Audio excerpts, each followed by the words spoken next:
introduce yourself, your firm, the firm's special sauce, and also whether or not you hire international students. That would be a great way to start today.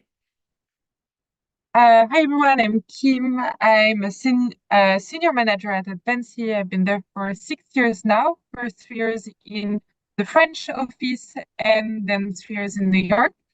So I don't know if you're familiar with Advancy, but it's indeed a French company. It's headquartered in Paris, and we recently, maybe 4 or 5 years ago, opened branch in the US. What we do is mainly strategy consulting and advising both corporate clients and private equity firms. I would say it's maybe half-half between corporate strategy and rest advising sell side or buy side for private equity firms wanting to acquire specific targets in two main industries. First would be the chemical industry, and second would be really everything related to healthcare, biotech. That would be the two main really industries we're working on. Last one, it's a bit smaller, but it's also growing very fast for us. It's everything related to food ingredients. So whatever you can find in some cupcakes or, Coca-Cola sodas, etc. We would be working on those specialty ingredients as well. So happy to meet you all today and waiting forward for your questions. We're so excited to have you, Kim. I had the chance to visit the office for Advancy in New York. It was really fun. Quick question for you. What about international student hiring? Sure. International. So obviously we're very international. First, I come from Paris. There are other people from Paris. And in terms of hiring, we do hire a lot of international students. We do provide some visa as well. When we see a really good fit for a candidate, that's something that we definitely do. Lovely. Can't wait to hear more from you today. Thanks again for joining. Okay, Louisa, Altman-Solon. Hi, yes, excited to be here. My name is Louisa. I'm a manager here at Altman-Solon in our Los Angeles office. I joined the firm 8 years ago out of undergrad, and then left for a couple years to go to MIT for business school and have been back for a couple years since then. To introduce the firm a little bit, Altman-Solon's a global consulting firm, about 600 people between the US, the EU, and then some small newer offices in APAC. And we do TMT strategy. So that is tech, media, and telecom. I really enjoy working in those industries. I think they're super interesting, growing super quickly. And it's a great opportunity to get a little bit specialized and go deep early in your career. Our sort of strategy portfolio includes, I think, sort of similar to Advancy, about 40% commercial due diligence for private equity firms, and then the rest is corporate strategy. Again, all in that TMT bucket. We're also pretty quantitative, so I would think of us as probably a little bit more sort of data and analytics focused than your average firm. And I know you asked about special sauce. I'll give a pitch for our people and culture there as well.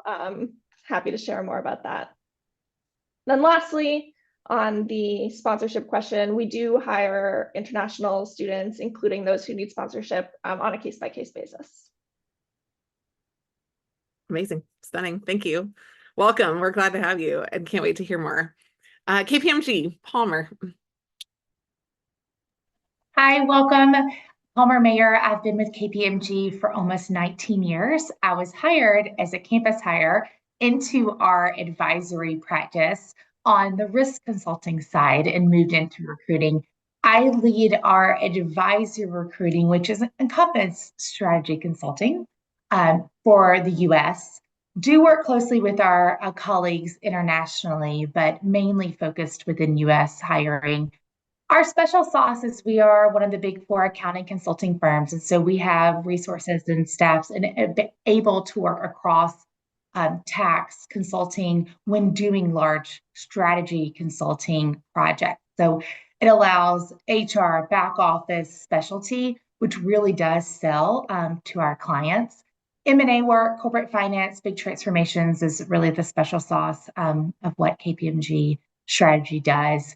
As far as international, from a campus perspective, we do not sponsor into strategy consulting. However, when you get into experienced hire, if there's a special skill set that's needed, then there could be a requisition opened that will sponsor.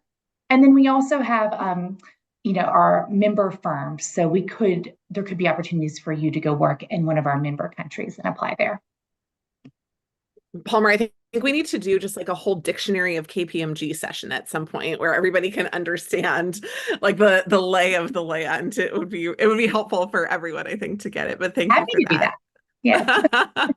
Stunning. Thank you. We're glad to have you and excited to hear your perspective on what's going on in the industry. It's going to be great.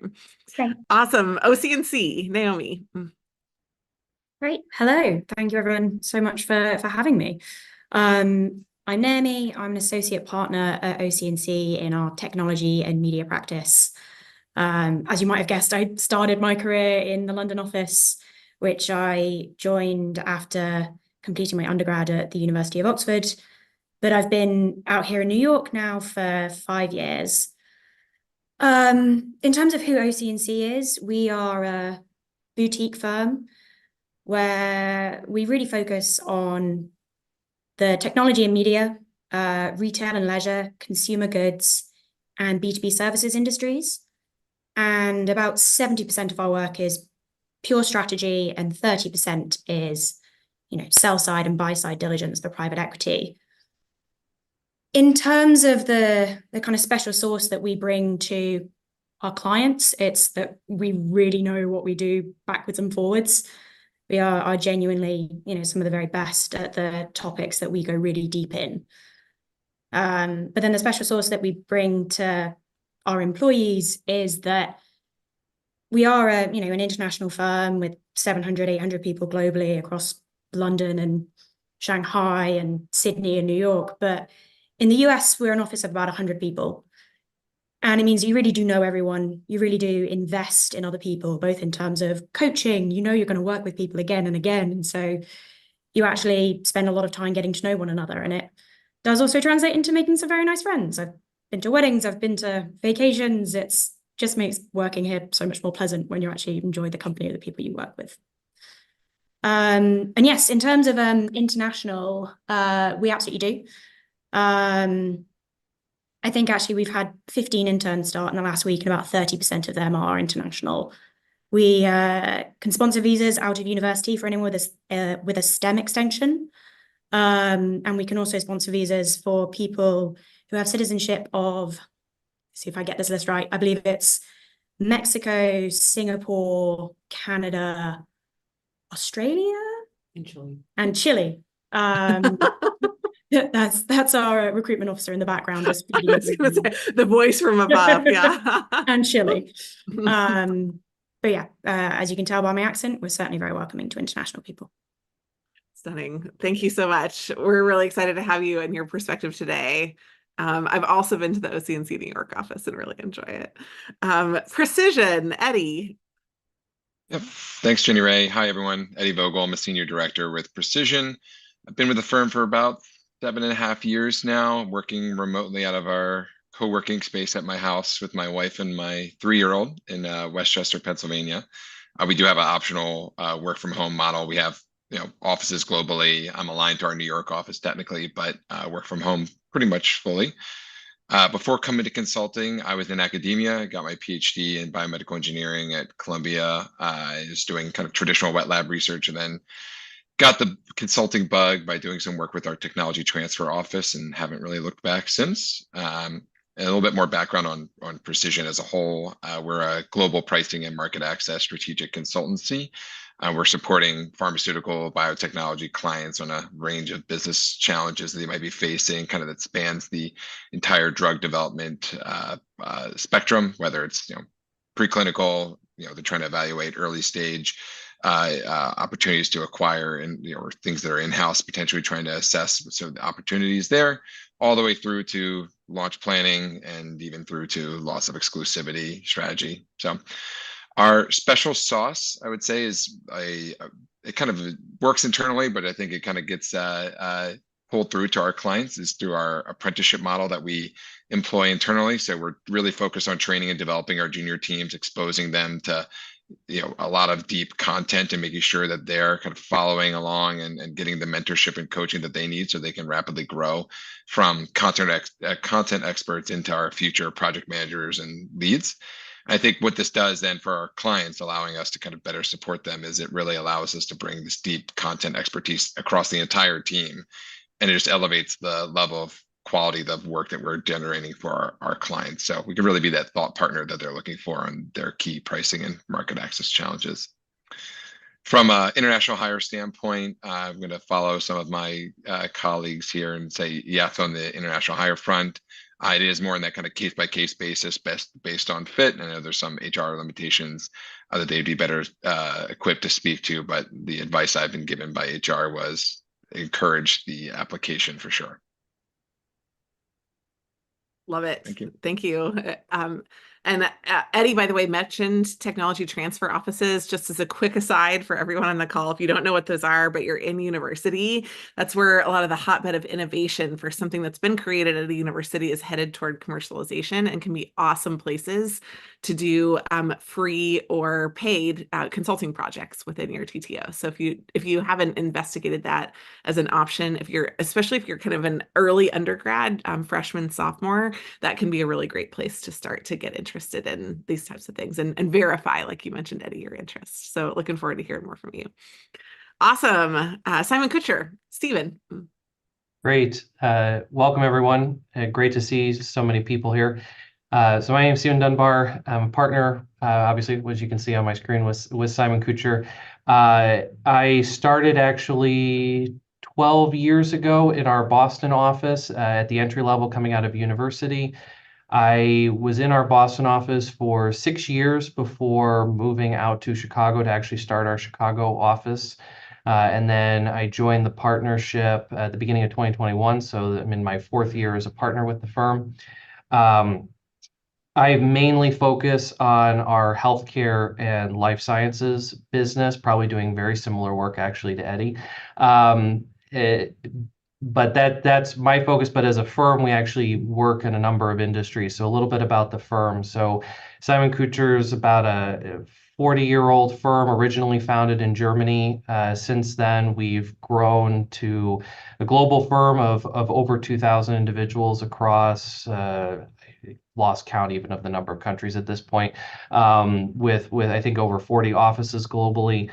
We focus really on what we call growth strategy. So our focus really is on on helping our clients to grow their businesses from a revenue perspective. And so we don't do any sort of cost-cutting work or anything like that. And we focus on, I would say, 5 key industries. The first being healthcare and life sciences. Then the second being B2B industrials. Third, software, internet, and media.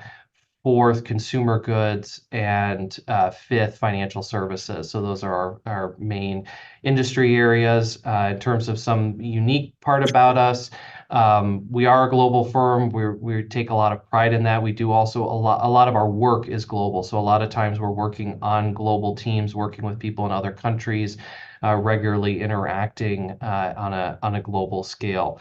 And then in terms of the international piece or international sponsorship, so we definitely have a number of individuals within our firm from other countries in the US.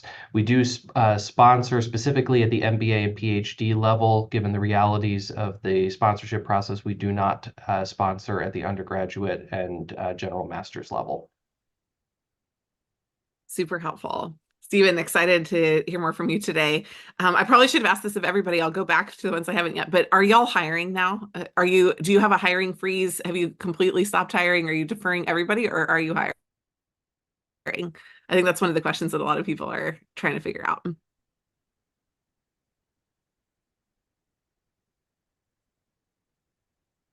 Sorry, do Can you, you hear oh, me? sorry, sorry, Jess, I thought you were asking that to the broad panel. I wasn't I saying, will. I were I asking will. that I'll to go back to everybody, but but Sorry because about that. you said you're so like revenue focused and growth strategy focused, I Correct, just thought correct. I was realizing I should have asked everybody, but I'll start with you if that's all right. Mhm. Yeah, no worries, no worries. So we are currently hiring, I would say, for select experience positions as well as internships. We're at the moment, I do not believe that we are hiring for full-time kind of starting out of school. Great. Helpful. Thank you. Awesome. Look forward to hearing a little bit more from you as well. Okay. And then last but not least, strategy and Paul. Awesome. It's great to hear everybody's experience on this panel. Paul Leinwand, based out of Chicago. I've been doing consulting for a long time, strategy consulting, originally with Booz Allen and Booz & Company. Also a professor at Kellogg. So for anybody that's interested in higher education, I really encourage it still. I have been really fortunate in my career to get some amazing experiences doing strategy consulting work, but also a ton of research with Harvard. So we've published 4 books on strategy and leadership. The last book, Beyond Digital, which really looked at, all the issues that we're facing today. Just to give you a sense of some of the work, I'll just give you some examples because I think that brings it to life better than sort of broad topics. In the last year, working on vaccines, for really spots where companies are not economically interested in bringing a vaccine, but foundations, as we all know, are, and we tend to support a lot of that work, which is really fantastic. So that's kind of one example, and thinking about how to create a market for vaccines when a market doesn't exist. The second example is with hospitals. Hospitals are all trying to become a little bit more consumer oriented rather than patient oriented. And so we've done a lot of strategy work with a lot of hospital systems to think about what does their future look like in that kind of consumer oriented environment. And then with a consumer packaged goods company, one of the largest global ones, rethinking their entire operating model. How do they go to market? How do they grow? What are the big opportunities for them? So some really exciting work. And I think that's what's great about, this space is there is so much opportunity. What makes us unique? We're a really big strategy firm with a lot of scale, but also within PwC, which offers all kinds of opportunities to work on super interesting topics where strategy connects to lots of other things. The depth that we have right now on AI, we're doing some research on AI and how use cases are emerging inside of companies.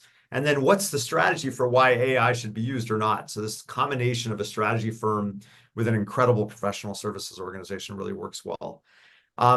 We have offices all over the world. Because I teach, I am kind of prohibited from being involved in the recruiting process. So I'm going to refer you to our website, whether we're hiring, but absolutely there is hiring that goes on globally in lots of our different offices.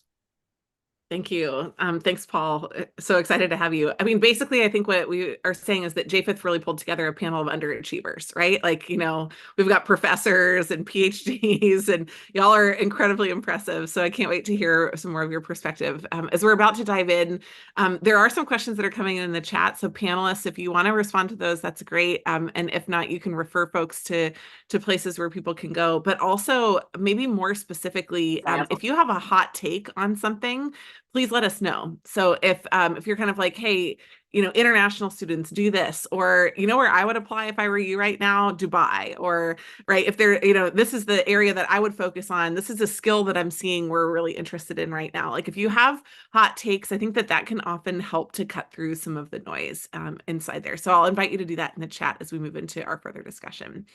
Great, we'll move on to part 2, which are moderator curated questions. For each of these, I've selected just a few people to respond to them. And then at the end, if there's something that you really wanted to weigh in on that you didn't get to do, I'll give you an opportunity to do that. So question number 1 is just, everybody says we do strategy, and you all kind of explained a little bit about maybe industry or topic areas, but really breaking down what strategy consultants actually do is powerful and a question for the ages. So can you just talk a little bit about what it is exactly? Is it whiteboards and brainstorming meetings? Is it something else? And maybe if you want to do a compare contrast with like, it's not this, this is what people do in a different sector, but it is this, that's also helpful. Stephen, Simon-Kucher, I'd like to start with you. Sure. So how I would describe it. So I mean, ultimately, when it comes to strategy consulting, the idea is to provide some sort of direction for the company on a path forward, right? So usually what it entails is usually there is some sort of overarching business question that the client has or that they're trying to get an answer to, that they're trying to define a path forward for. Usually there's a mix of some level of research, and this can be a mix of primary, secondary, or even just expertise or prior work. And then that research or knowledge base is then used to make a decision or inform how the company should best go about the answering or dealing with the question that they have. So in a very simple example that's near and dear to a lot of what Simon-Kucher does, there's a lot of questions often about on how to, for example, price a particular offering that the client has. So if you're thinking about, I'll take a non-healthcare and life sciences example. Let's talk about in software, right? You've got many different software configurations, different packages that consumers can purchase, right? And there's a fundamental question of what packages should you offer those consumers and how should you price them, right? So you're going to they would come to us, we would do some competitor benchmarking, industry benchmarking, primary research, secondary research, et cetera, and we would basically come to them and say, okay, we recommend that you launch with package A, B, and C, and this is how you price each one of these, and these are the customers you go to for each of those, and set the overall direction that then the client actually executes. Amazing. Good insight. Thanks. Strategy and Paul, can you weigh in on that? What is strategy consulting actually? Yeah, I mean, it's such a vague term, and for anybody that's been in it, you always get that question from friends like, what do you do? With a bit of a difficult answer sometimes. Paul, it's in your name. You got to know this, right? This is something that you have to be an expert on. I mean, strategy is really such an important topic that in my kind of view and in our view, it's like answering the most important decisions that the CEO and the board have to make that's going to create incredible amounts of value, or if made wrong, really could detract an organization. There was a great study that we did, a few years back where we looked at like value creation and loss. And if you look at the loss side, like the world's greatest losers, not to reference any kind of TV reality show, something like 90+ % points of all of the loss are strategic decisions, right? So we're talking about, should we enter a market? Should we rethink the way we operate in terms of the supply chain that we have? Should we acquire the next organization? Should we merge? Should we sell ourselves? These are the big strategic questions, and strategy is there to provide the logic for why that might be a good path or might not be a good path. And I really liked the last discussion a little bit, because often clients come to us with specific questions. We have to spend some time thinking about, are these even the right questions that should be answered? Right? Sometimes it's, hey, this business is falling apart. What's going on? That may not be the real issue. The real issue may be that business isn't in the right portfolio, right? So we work with CEOs and boards to think about, are we answering the right question? And then what's the right way to think about that answer? And how do we do the work to get you there? Love it. Solid. Lisa Altman-Solon, what about you? Great. Yeah. So I think I think these are all, let me tell you a little bit about what my team is working on right now, and then like literally what my team is doing today. So currently working on a operations strategy project for a fiber company. So this is basically a company that used to provide like home phone service in the US, and now they mostly sell fiber internet to people's homes. And they're having sort of a range of operational challenges, and they asked us to come in and take a look at the whole business and figure out where we should spend some time to try to make a step function in their operations. So we identified like 6 different work streams. They're actually on a whiteboard right next to me right now, where we said these are the things where we're gonna invest the time, assign someone, and really try to make some changes. So one of the things we're thinking about a lot right now is their field operations. They need to build fiber and then install it. And that has a bunch of challenges because the trucks and the people need to be in the right place at the right time when the sales come.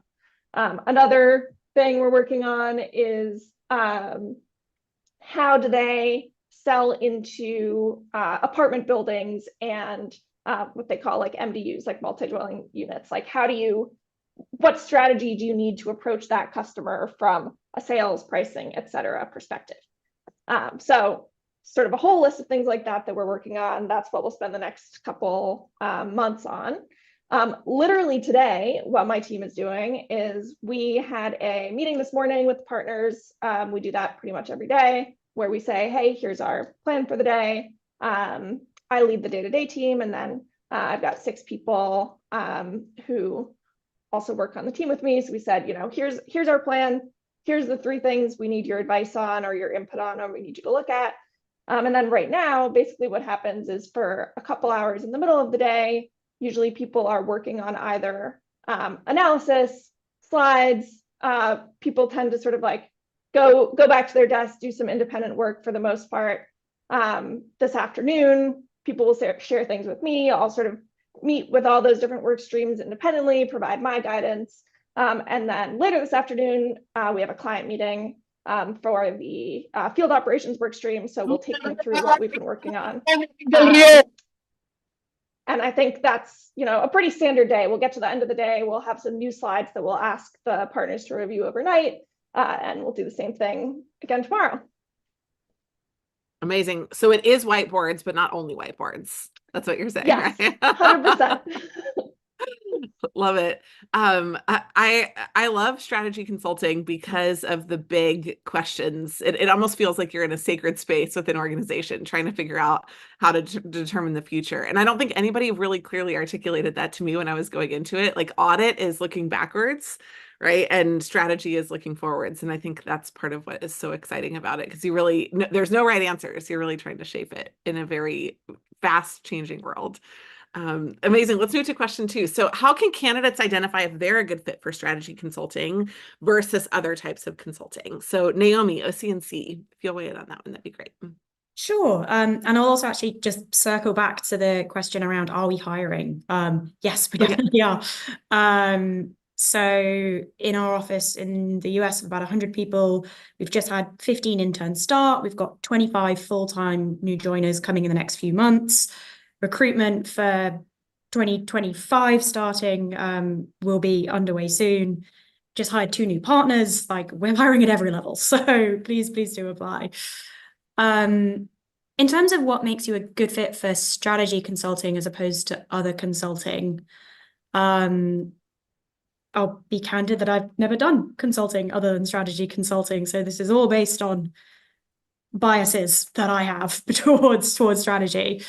But what really appealed about it to me was that it was really focused on the big questions.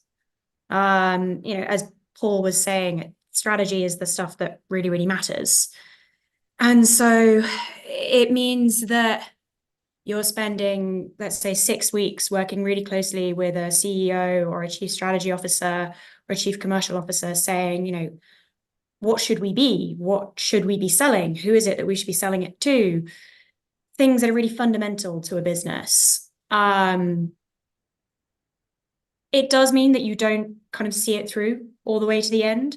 We don't do, year-long implementation projects where you're like bunkered down on client site for 4 days a week and you really kind of embed yourself in the client team.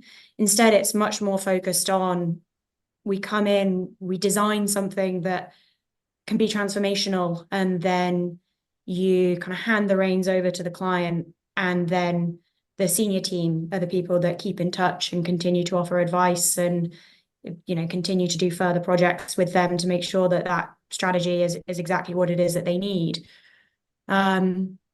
the reason that appealed for me is my attention span, I think, is suited to a 6-week project rather than to a year-long one. I wanted to get exposure to as many different industries, as many different teams, as many different clients as possible, so that I could learn as much as possible. It means that every 6 weeks you're facing a truly fresh challenge, and it means that every 6 weeks you are in a role that is a little bit more interesting and a little bit more difficult than the one you did before. I think OC&C is very good at making people kind of comfortably only being pushed a little bit further with each project, but rather than any other kind. Love it. Palmer, KPMG, how do candidates identify whether they're a good fit? Yeah. Well, I'll answer the hiring question first. We are hiring. We have actually, I get the updates when a new partner and MD has hired, and we have had several in the last few weeks that have started with the firm. So that's always a good sign that business is doing well. We also plan to have positions for undergrad and MBA in the fall. Right now, we're looking at end of August, early September is when we would have those positions. We have found over the years, we've done a mix. In our strategy, we've done just MBAs, we've done just undergrad, and we have found the perfect balance is a little bit of both. And so that is our plan for this fall, is to look for both levels. From an MBA perspective, you're going to come in. I saw a question about somebody with 9 years of experience, so I'll address that here. You would come in as a senior associate and within our firm, and they're really looking for someone with 5 to 7 years, so not the 3 years. They want you to have experience, good background to be having M&A experience already, working in consulting, doing any consulting work, or you might have a specific just overall business knowledge that we need within the strategy group. And then to answer your questions, the difference between if you're a good strategy or if you're a good consultant, regular consulting, I think the more experienced you are, the better you're going to know what you're going to be. If you're an undergrad coming out, a lot of the skill sets that we look for in strategy, we look for in consulting as well, like being critical thinking, having intellectual horsepower, being able to be presentable in front of a client. That's true regardless of which group you're going into. So I think it's hard to give that guidance for entry level. As you develop and get experience, you will be able to know what gets you excited. Do you want to be actually be doing the implementations of a transformation and getting nitty gritty? Or do you want to be towards the beginning? At KPMG, you can do a little bit of both. You can be part of the whiteboarding, but then you could also see it through if you want to. A lot of don't, and that goes into our consulting team, and then they take it and run with it from there if it's a true large transformation. But a lot of it comes up to you and what gets you excited. I love it. I'm going to move to another question now, just to kind of keep things flowing. What are 2 to 3 skills candidates can develop to prepare for a strategy consulting career? Eddie, precision, could you weigh in on this one? Yeah, I just think it aligns fairly well with the previous question as well. I mean, we always distill this down to kind of a little kitschy phrase of fit, it, and grit. So if you've got those 3 things, then typically that can kind of preclude success or portend success in a strategy consulting career. So fit, obviously, can you play well in a team? Everything that we do is team oriented. You're working on team projects. Very rarely are you ever working in a individual project. So along with playing as a good team member, are you coachable? Are you willing to be flexible with your ideas? You're going to be dealing with people from diverse backgrounds and personalities, so you're never going to have sort of your way is always the way that's going to be assumed. You're going to have to kind of be negotiating in the marketplace of ideas here with your team members. So dealing with that both from an upward standpoint, downward standpoint, you got to be able to play well in a team. So that's from a fit standpoint. The other, kind of kitschy thing you'll probably hear from consulting is like, can you pass like the Pittsburgh airport test? I'm sure people have heard that in the past, but it's like the idea of like, are you just pleasant to be around? Because you're gonna be spending a lot of time around people, and can you actually, be someone who's just easy to work with from that standpoint? The it side, and that's more about like mode of thinking, kind of where we were just coming from, this idea of like, are you a problem solver? Can you quickly learn new concepts? Do you have that intellectual rigor that Palmer was mentioning? In our case, you're going to be moving from new products and therapeutic areas. You might be working in diabetes on one project, and at the same time, you're working on some obscure rare disease that only 20 people in the country have. So you have to be able to kind of flex upwards and downwards from that intellectual curiosity standpoint. It's also, again, very data-driven work. So you have to not only be steeped in the data, but also be able to zoom out and then see what are the qualitative ramifications of that information. What does that mean for our client? How do we translate that? They're paying us to solve these problems for them. So we have to distill it down to a wide range of audiences with different backgrounds, even at the client, to understand these things. So that communication of the piece is really, I think, a piece that pairs well with the thinking as well. If you you can be the best strategic thinker in the world, but if you can't communicate it to your client, ultimately it's sort of the old adage of the tree falling in the woods. No one's ever going to make an impact with your recommendations if you can't translate it to the client effectively. Then the last thing was just grit. So this idea of like, are you mentally tough? I think people know that consulting is not a 9-to-5 job by any means. Can you take the long hours when the job commands it? We have a client deliverable the next day. Are you ready to kind of commit to that? You make sure you're communicating well with your teams to make sure you're getting those done. Are you handling constructive feedback well? These are all sort of critical pieces to playing well in a team again, and growing as a consultant. So these are the things you have to do. And ultimately, from my perspective, are you doing these things to build leverage for your teams? I mean, that's, I think, when anyone asks me internally, how do you move forward and pace well within a professional growth standpoint? It's all about leverage. If you're building leverage for your teams, then you're allowing the organization to scale up, and ultimately you're becoming a key cog of the profitability of the firm. Love it. Eddie, I have two just quick follow-up questions for you for clarity. One, does somebody have to have experience like you did in, the kind of lab side or the really scientific side in order to succeed? Do they just have to have an interest in life sciences? And then question number two is just, can you clarify whether y'all are hiring? Yeah. I'll take the hiring one first. Our 2024 cycle for the summer, that's already closed, but the 2025 cycle should be opening up, I think, in late summer. So it would be, keep an eye out for that. In terms of the past experience, by no means do you have to have a past experience in that. We hire a mix of PhDs, MBAs, straight out of undergrad, even from non-science degrees. A lot of masters of public health is another kind of experience. So like, they're kind of tangential spaces to healthcare, but I think it speaks to just this idea, like you said, Jenny Ray, of interest in this space, interest in the healthcare market, interest in, honestly though, even in that, those are all still nice to have. If you're a strong problem solver and you want to work in a space like this, and you have that kind of just general interest in healthcare, we're kind of confident we can kind of teach you, if you've got those underlying skills, teach you what you need to know to be a successful market access consultant. Love it. Awesome. Kim at Advancy, let's go to you now. What are 2 to 3 skills candidates can use to, or you would like to have them kind of work on or prep or kind of be brushed up on to demonstrate either in the interview or early on the job? Sure. I think we covered a lot of different qualities a consultant can have already, but maybe I'll talk about my experience and the people I have in my team that I can see are really, really successful. I'll say what they all have in common is really their curiosity. So strategy consulting, it's different from other type of consulting because you'll do projects that are typically shorter. So in a year, you'll do maybe 10 to 12 different projects. And that is really a big difference because you need to be curious for all of those projects. There are going to be very different topics. Each time you need to really want to dig inside a topic and really go deep into your understanding of one particular project.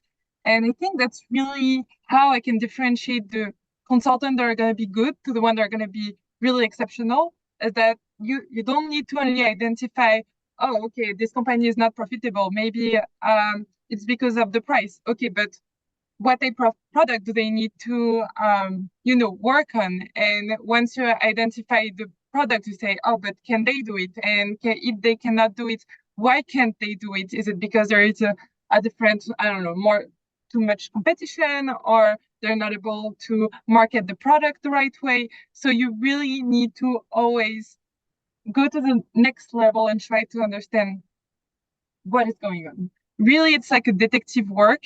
And I feel like the candidates that are able to do that and show that this curiosity also during the recruitment process is really what makes them stand out for me. And I see also just a quick question on the messaging thing. Someone asking me what's the best way to connect for the recruitment team. Really just to directly apply on the website. And also you can connect with people on LinkedIn if you want to have a quick chat before your interview. That's awesome. Thanks, Kim. And y'all are hiring now. I think you already mentioned that, right? But just to We are confirm. hiring a lot. Okay, great. See, I just love hearing this because I don't know how many emails we get a day. I would say it's upwards of 20 with people that are like, well, since no one's hiring, what should I do?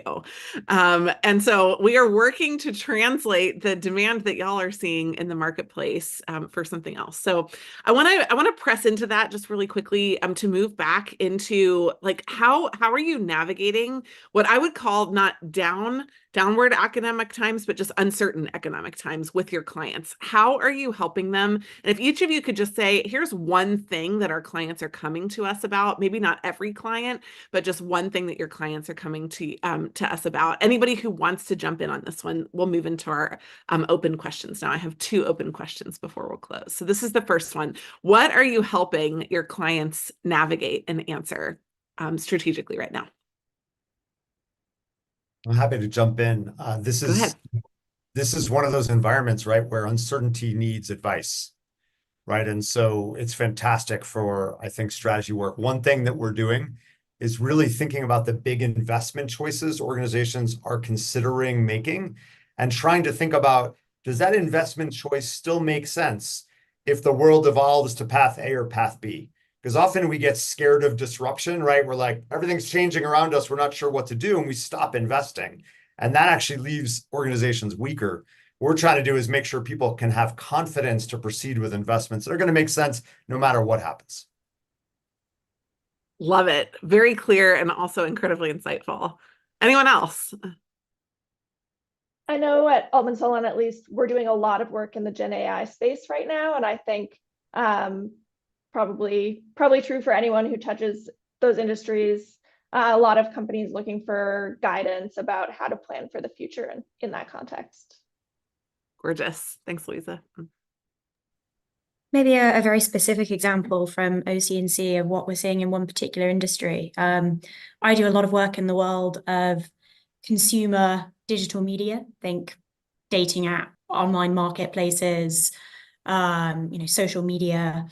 We were released outdoors again, and membership and usage suddenly plummeted. And so a lot of the work that I've been doing over the past year has been trying to disaggregate, how much of that plummet is normalization, how much of it is actually unpicking, are there fundamental things wrong with the platform underneath, and when is it that we expect to see an inflection point where suddenly it will return to growth, albeit probably not quite as exciting as the growth we saw in 2020. So it's really unpicking what's happened in the past and then trying to forecast what it is you expect will happen in the future. Love it.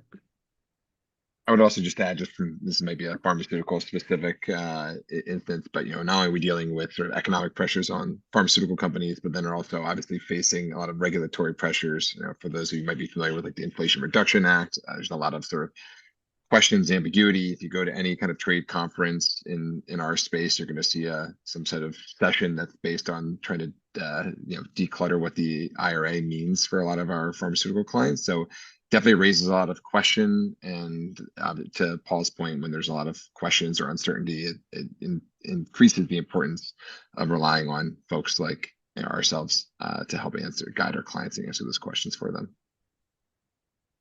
Eddie, just to press in on that one more time. Oh, and maybe somebody else can get on this. The importance is high. Yeah, Stephen, maybe you can answer this one. Importance is high. Do clients understand it? Do they get that they need to invest right now? Sorry, I was going to respond more to, I was going to expand upon Eddie's point, but Go ahead. Yeah, go ahead. Expand upon it. But I also do want to answer your questions anyway. So, can you just clarify? So you're asking, do clients understand that they also need to invest in Yeah. anything in particular, or just kind of to continue Well, to grow? because like Paul said, right? Sometimes you stop investing not just in business, but also in consulting services, right? So do clients get that they're at the strategic inflection point? Please expand on what Eddie said as well. But that's that. I just wanted to press into that and make sure that we're translating it right by saying they need it, but they're also purchasing it, right? They're also leaning in to purchase those services. Yeah, exactly. So the brief thing I was just going to expand upon Eddie's point is, which he made a very good one with regards to, a lot of the increasing regulatory pressure, and he talked about the U.S. specifically. I wanted to expand that a little bit. We also see that quite a bit globally, and need to advise on that. There's a whole situation in Europe right now where they're fundamentally changing how they evaluate drugs, for example, and what they value and whether or not, and what they're willing to pay for, what they're willing to not or not willing to pay for, and that fundamentally changes now how a manufacturer develops their product, how they dictate the launch strategy for it, et cetera. So that was the only piece I was going to expand upon there. In terms of your question, Jenny Ray, on investing, I'll try to answer as best I can. I think there are obviously definitely companies that recognize that, in order to grow, that there needs to be some level of investment. And some industries, I think we see, are actually very good about that and actually know that. I think actually the pharmaceutical and the healthcare more broadly really recognizes that, especially because their development pathways are so long. So if they don't continue investing now, then they're going to get somewhere 5, 6, 7 years down the road where they don't have anything. So they do recognize that they need to invest, and they need to make the right decisions now in terms of what they develop. Otherwise, they're going to get to a product that isn't worth anything. And so a lot of times we actually will have conversations with our client. In fact, a partner colleague of mine actually wrote a Simon-Kucher book all about monetizing. It's called Monetizing Innovation, but basically the whole point of it is to say that when you're actually investing, that is the time to actually to examine the strategy and the plan for the product at launch. It makes no sense to develop a product and then send it out to the market and hope things work, because oftentimes that's a recipe for failure. And there are many products that have just been developed assuming there will be a market for it, and then when they actually come out, there is no market, and they've just wasted all that time and money. Very good. Last call to weigh in on the overall question.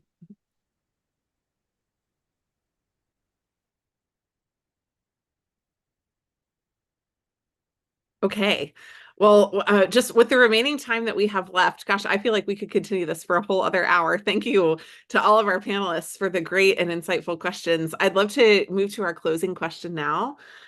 If you could, at the end, just kind of share, we've already covered a little bit of the opportunity, just one thing that you love about the work that you do, and then any of the hot takes that you haven't mentioned yet. If you were a candidate in this space today, where would you look? What would you emphasize? What would be the one thing that you would spend your time or energy on? So we'll go in the reverse alphabetical order this time. So strategy and Paul, I'll start with you.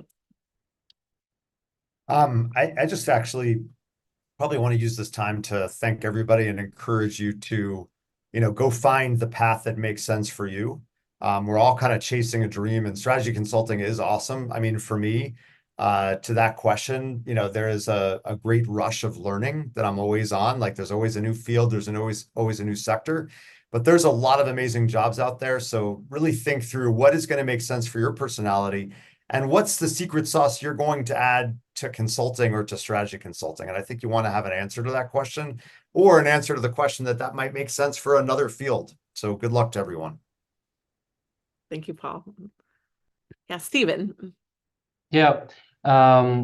So, I mean, in terms of pieces I love about it, I mean, I think this often varies by the project. I try to generally find some element within each project that I particularly enjoy, whether that's the mentorship that I'm providing a particular team on, whether it's learning a new space entirely, whether it's doing something that I know that whatever we recommend is actually going to have a significant impact on our client's business. It's usually some mix of those different factors that gets me excited about any particular project. As to the hot take related to, I thought Paul gave really good advice there, and I would really re-emphasize that with everyone. The other piece that I would add to that, and this is also related a bit to what Eddie mentioned earlier about fit, is I really always encourage candidates that when you're going through the interview process, I think it's just as important for you to interview the interviewer, so to speak, as it is for you to be interviewed. And what I mean by that is that consulting is very much a people business. And it's really important that wherever you go, assuming you want to go into strategy consulting, that you feel like you're going to enjoy working with the individuals that you speak to during the interview process. Because if you really do not feel any sort of connection with them, that is probably not going to be a firm that you're going to be enjoying working at, regardless of what offer you get from a salary perspective, benefit perspective, et cetera. I mean, ultimately, we spend a lot of time in our work, and if we don't enjoy the people we're working with, it can actually be quite a not fun experience. Never a truer word was spoken. Thanks, Stephen. Eddie, precision. Yeah, it's actually a good segue from Stephen's point, because I think the thing I have enjoyed the most through my time in consulting is really just the people and the collaboration. I think I mentioned earlier, like I was looking for any reason to get out of working in a lab by myself on my PhD projects. Consulting was that kind of route out. And I haven't really looked back since, but I mean, really that kind of mentorship piece and seeing people come in very bright-eyed and bushy-tailed and growing through the process and like learning about a space that they've never learned before, knew anything about before, and then being experts and talking to senior members of a client team by the end of the project and keeping up with them is a really rewarding experience.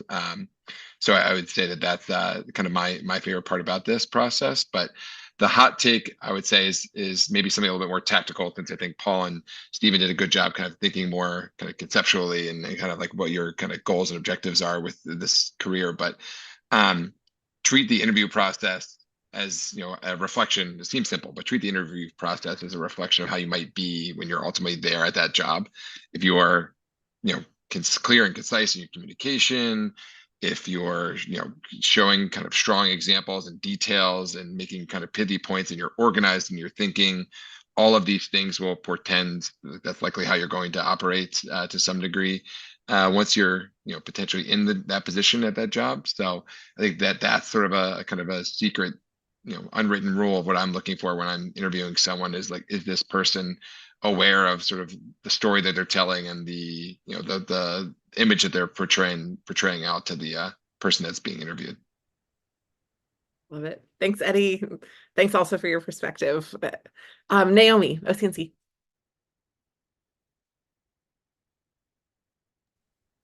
You'd think I'd learn how to manage the mute button after like 4 years of living on Zoom, but no. No.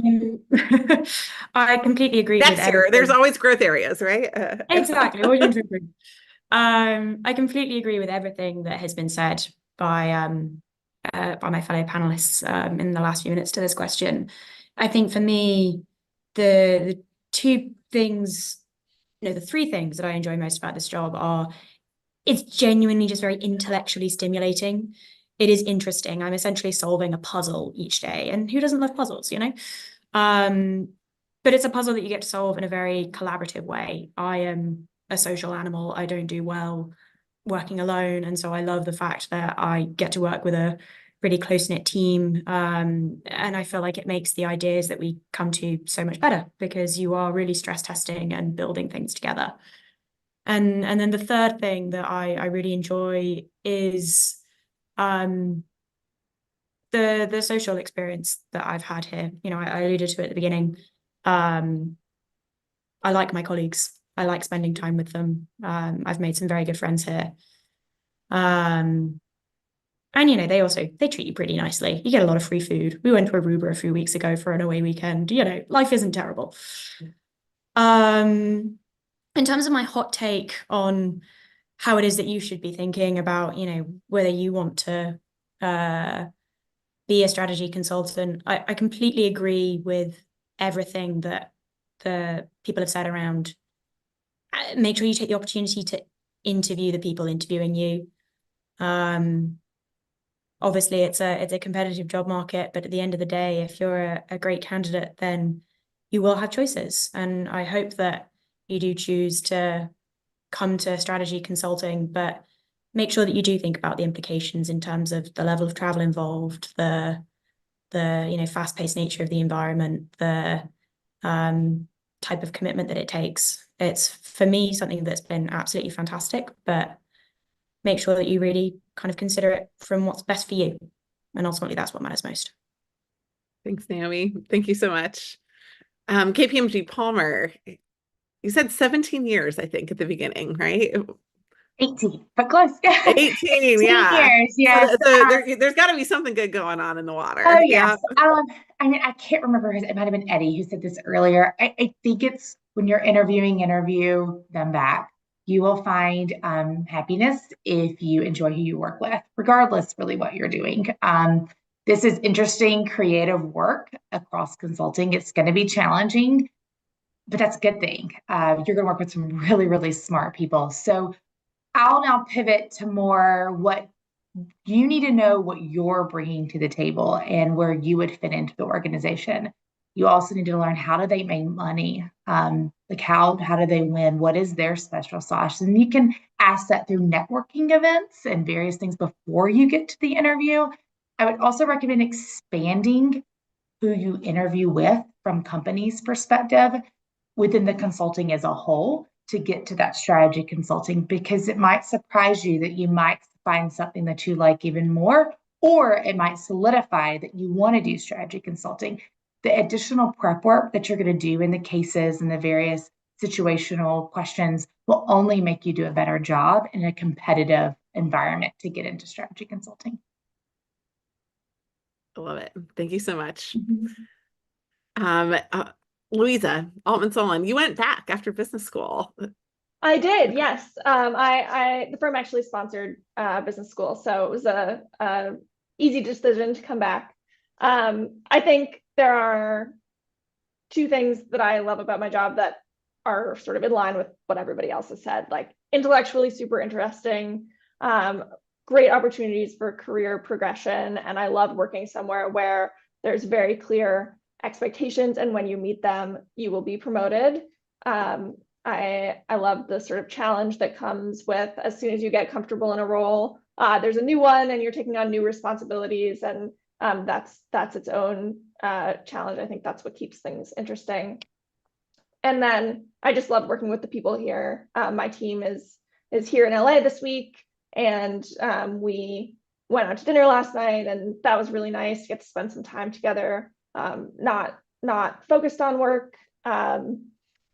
Last week we were in Virginia at a client site, and someone on my team, her uncle just opened a new Korean restaurant like a week ago, and so we all went and checked it out together. That was really fun as well. So love working with the people, love making those connections. Similarly, been to a lot of weddings and made really good friends from this job.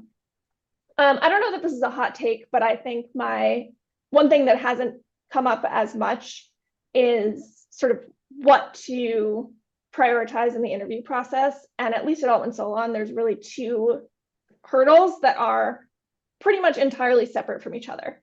The first is getting the interview, which is where networking comes in, making sure that you're sort of like a presence, your resume is really cleaned up, highlighting the right things. Like that's one thing.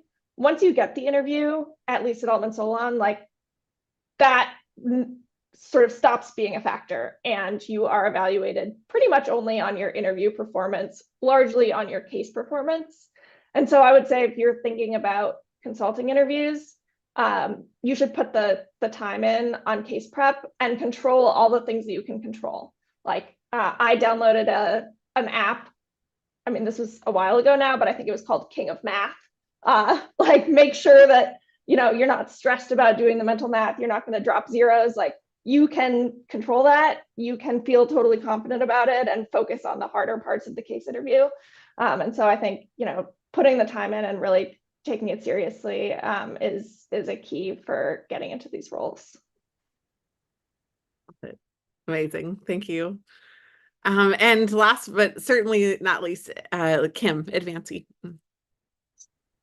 Sure. So what do I really like about my job? I think three main things really. First, I already said I really never stop learning. As I was saying, it's 12 engagement per year, 12 different business case, and I've been there 6 years and I'm not bored yet. So that's a pretty good sign. Second, and this is really, I think, particular to Advancy, is the way we work. So very, very early on, you'll be managing a stream.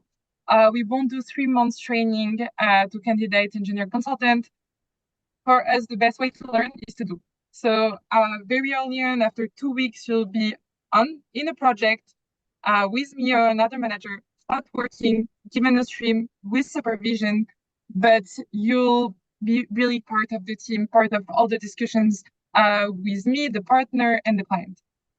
We don't have a particular framework for promotion, and I think that's also very particular to Advancy. If you're really good and motivated, you won't have to wait 2 years from junior consultant to consultant, etc. You can be promoted in 6 months if we feel that you're at the right place. And lastly, this is all what made me love consulting, but really what made me stay at Advancy particularly is really the unique atmosphere, especially in the New York office since I moved here. It's really a mix between established boutique consultancy and a startup, actually. As I was saying, we opened 4 years ago in New York, right before COVID. When I arrived, we were 4 people in a very small WeWork office. Now we've been growing from this small office to a bigger office to a bigger office to now having our own address in New York. We're going to be 40 by the end of the year. And that's really particular to Advancy, this atmosphere and having this environment for you to learn and grow properly. That's in the DNA of the company.